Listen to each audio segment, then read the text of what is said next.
We need everybody in industry, for-profit, nonprofit, government, state and city are recognized in innovation and investment in this place.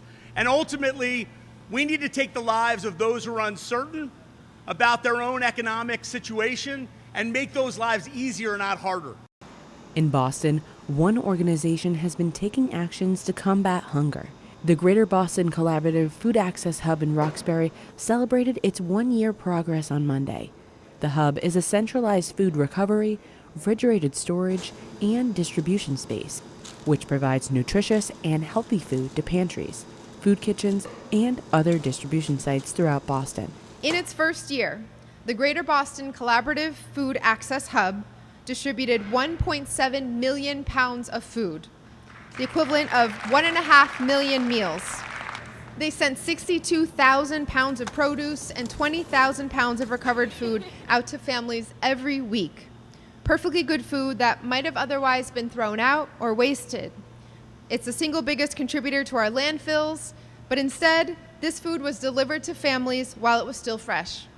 The massive 27,000 square foot warehouse was built with the support of major funders like YMCA of Greater Boston, Mass General Brigham, and the city itself.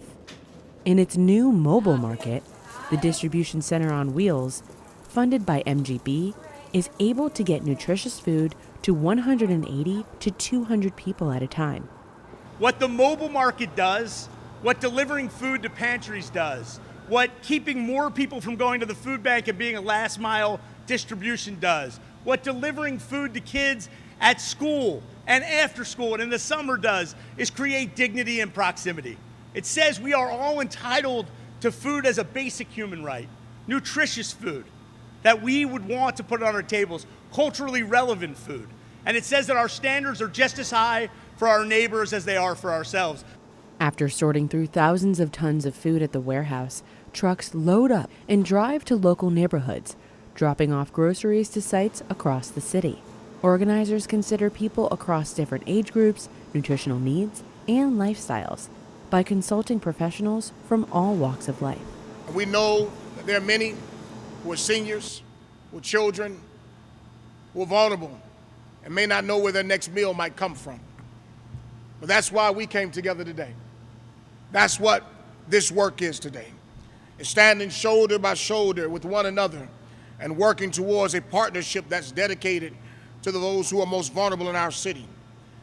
And this is what each resident deserves: healthy food, so that every person across our city and Commonwealth can eat and live in dignity. I, as a clinician, can make a prescription for a patient that has diabetes for medication, but if they don't have access to the healthy foods that keep them and keep their diabetes in control, if I have a patient with hypertension and only intensify their medication and not provide them with the ability to have healthy foods in their homes, then I have failed that patient. And that, what we are here today to celebrate, is an organization and a partnership that is really thinking differently about holistic support for patients and for communities.